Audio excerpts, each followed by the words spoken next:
Olá, meus amores, tudo bom? Meu nome é Juliana Gabriel, eu sou médica endocrinologista e eu vim aqui nesse vídeo falar mais uma vez sobre a vitamina B12. E antes de você deixar aqui o seu comentário por causa do título desse vídeo, eu queria te pedir para assistir até o final, vocês já vão entender por que eu coloquei esse título tão polêmico. Foi de propósito porque eu queria que vocês prestassem atenção no que eu tenho para falar. Na verdade, a gente já tem um outro vídeo sobre B12 aqui no canal. E esse é um dos vídeos mais assistidos do canal. Ele foi visto por muitas pessoas, mais de 10 mil pessoas.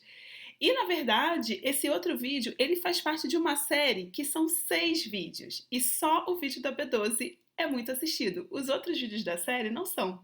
E é exatamente por isso que eu resolvi gravar o vídeo de hoje, porque eu quero trazer para vocês informações importantes que vocês talvez não tenham prestado atenção por não terem assistido todos os vídeos da série anterior. E que informações são essas, né? Quais são os cuidados que a gente tem que ter quando a gente vai repor a vitamina B12 ou mesmo dosar, avaliar o exame de B12 no sangue, tá? Então, só para a gente recapitular, a vitamina B12 ela é uma vitamina muito importante para a formação das células do sangue, ou seja, a deficiência grave de B12 pode levar à anemia, tá? E ela também é muito importante para a saúde do sistema nervoso. Ela participa de vários processos metabólicos onde as células do sistema nervoso é, passam e a deficiência de B12 pode prejudicar. E no outro vídeo a gente falou um pouquinho sobre esses sintomas, né, de alterações do sistema nervoso, como por exemplo memória, irritabilidade, até dormência nas pernas. Tudo isso pode ser sintomas de deficiência de B12. E se você não assistiu o outro vídeo, por favor, assista que você vai entender um pouquinho mais a fundo. Mas a verdade é que se a gente for olhar para essas duas funções principais da B12, a gente vai ver que, por exemplo, não é só a vitamina B12 que participa do metabolismo do sistema nervoso. O ácido fólico também, a vitamina B6 também, assim como outras vitaminas, tá? E a produção de células do sangue, ela também não depende só de B12, ela vai depender também do ácido fólico, da vitamina B6 e principalmente do ferro. E aí a gente vai começar a entrar realmente no conteúdo desse vídeo, que é exatamente esse. Quando a gente está avaliando a vitamina B12 no sangue, aqui tem uma figurinha abaixo de mim aqui dos três mosqueteiros. Eu costumo brincar que para a formação das células do sangue, para esse metabolismo acontecer, o corpo ele usa os três mosqueteiros e o D'Artagnan, que é ferro, B12, B9 e B6, né, os nossos mosqueteiros. E muitas vezes a pessoa está preocupada só com a B12 e ela não olha para os outros.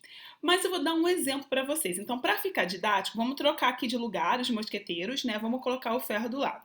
Então, imagina que você está com a B12 baixa, tá? O que, que acontece? Quando um desses nutrientes está faltando, a velocidade de utilização dos outros nutrientes também vai ficar mais lenta. Então, o nosso corpo ele começa a não usar tanto assim o ferro, o ácido fólico e a B6.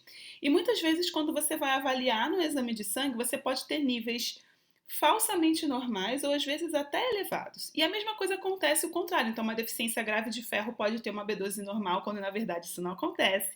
A deficiência de ácido fólico, a mesma coisa. E eu quero que vocês comecem a prestar atenção nisso, porque isso é muito importante.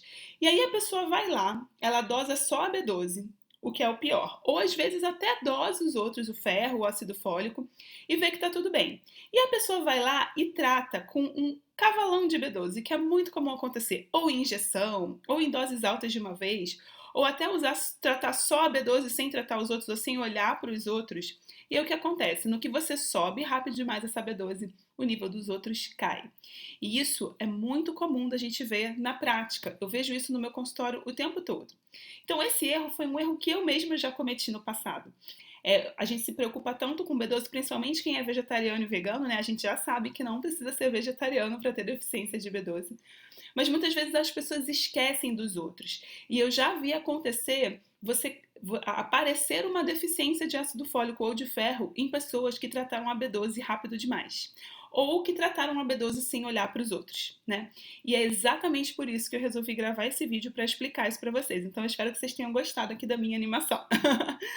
Então, gente, quando a gente vai fazer a avaliação do exame de B12, O ideal é que essa avaliação ela seja feita sempre em conjunto com ferro e ácido fólico, pelo menos. A B6, a deficiência dela é rara, a dosagem é cara, a gente acaba não fazendo de rotina, mas deficiência de ferro e ácido fólico é bastante comum. E foi exatamente por isso que quando eu gravei o vídeo da B12, eu fiz uma série falando sobre ferro, B12 e ácido fólico. Só que ninguém assistiu os outros vídeos e aí eu fiquei pensando, né, como eu vejo muito isso na minha prática. É muito comum virem pacientes com o histórico de ter feito um exame de B12 que deu muito baixo e algum colega médico passou injeção sem olhar os outros, e muitas vezes a pessoa volta pior do que ela estava porque na verdade caiu os outros, né? E aí quando a gente vai avaliar em conjunto, a gente vê que isso acontece. Então sempre que a gente for fazer a avaliação, no caso o exame da vitamina B12, o ideal é que isso seja feito em conjunto com ferro e ácido fólico, por conta desse metabolismo que é igual para todo mundo, independente de ser vegetariano, vegano ou não, tá, gente? E quando você vai fazer a reposição da vitamina B12, a gente sempre tem que levar em conta a necessidade de ferro e ácido fólico daquela pessoa. E essa B12, ela não deve ser tratada de forma isolada, sem essa avaliação dos outros mosqueteiros, e muito menos de forma abrupta, como é o caso da injeção, principalmente se você tem deficiência combinada. Porque a absorção do ferro não é tão simples, o ácido fólico até é um pouco mais simples, mas quando você dá uma B12 injetável, não tem competição, porque você está injetando direto a B12. Então, muitas vezes você pode estar levando a um quadro de deficiência das outras. Por isso, meus amores, que não tem como a gente chegar num vídeo da internet e falar: tome tal dose é boa para você, tal dose é boa para todo mundo. Não tem como saber. Primeiro porque existe muita diferença de absorção entre diferentes pessoas, né? E segundo, porque eu preciso também levar em conta o resto do metabolismo daquela pessoa. Por exemplo, como está o ferro e o ácido fólico. Então, toda vez que quando eu faço algum vídeo na internet, alguma live, ou faço algum conteúdo, que alguém me pergunta: a minha B12 está tanto, quanto eu devo tomar? Não sei, eu não sei quem é você, eu não sei que doenças você tem, eu não sei como está seu nível de ferro e ácido fólico. Não dá pra gente indicar uma dose, porque a gente precisa fazer uma avaliação individual. E é exatamente por isso que esse tratamento ele deve ser feito com acompanhamento de médico ou nutricionista. E aí, como que é esse acompanhamento, né? Isso é uma coisa que eu também vejo muito, muito comum no meu consultório, pessoas que vieram já com histórico de usar B12, de tratar B12. Muitas vezes ela fez um exame há muito tempo atrás, foi prescrito um tratamento de injeção e aquela pessoa nunca achou que tomou a injeção e resolveu. Só que não é assim. A gente sabe que deficiência de B12 tem muita relação com a nossa capacidade de absorver essa B12, né? Do alimento ou do suplemento. Então, do alimento, em quem come alimentos que contêm B12, seja vegetarianos consumindo alimentos fortificados, sejam não vegetarianos consumindo produtos de origem animal. E a gente sabe que isso, quem tem a predisposição a ter a deficiência por ser um mau absorvedor, por exemplo, isso não vai curar porque você tomou uma injeção de B12. Então, muitas vezes as pessoas tratam e não acompanham. E é isso que eu costumo fazer nos meus atendimentos de consultório. E é isso que eu costumo recomendar para os meus alunos quando eu falo sobre a B12.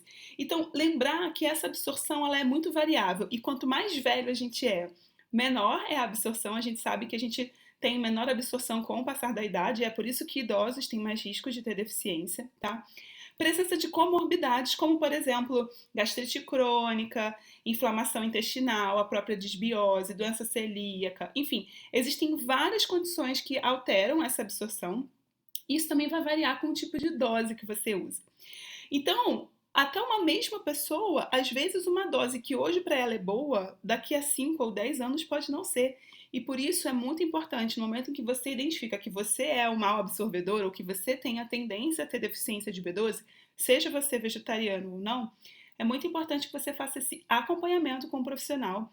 E principalmente, você começou um tratamento, você precisa acompanhar até para saber se aquela dose está suficiente ou não. Como que está o nível dos outros mosqueteiros?